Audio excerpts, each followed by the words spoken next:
I'm Yaneli, also known as Miss Be Helpful, with another FinCap Friday brought to you by NGPF.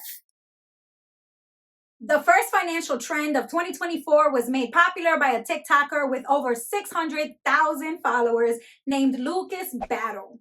Back in December of 2023, he posted a clip reading his list of ins and outs for the new year. Out, quiet luxury. In, loud budgeting. Sorry, can't go out to dinner.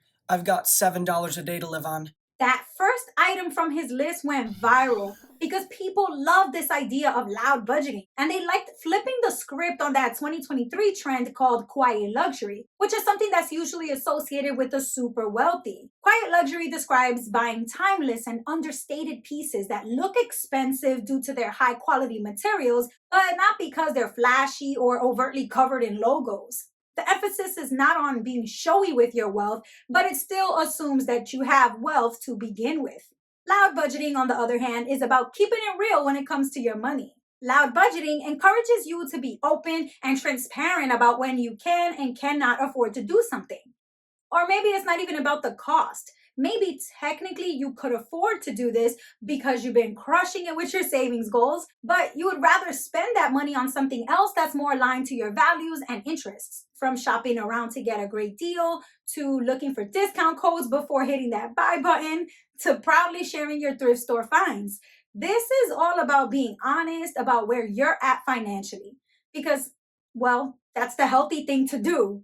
Feeling ashamed about your money situation does not lead to setting financial boundaries, and that's a financial red flag. The hashtag loud budgeting was used almost 800,000 times in just a couple of days.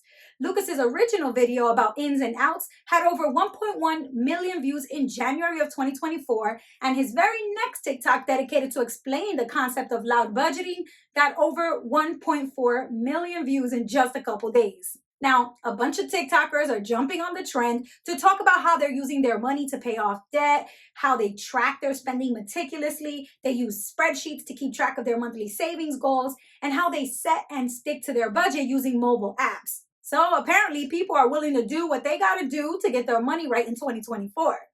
But what do you think? Is this just a new year, new energy type of deal? Or do you think this new trend will shake up the way we talk about spending?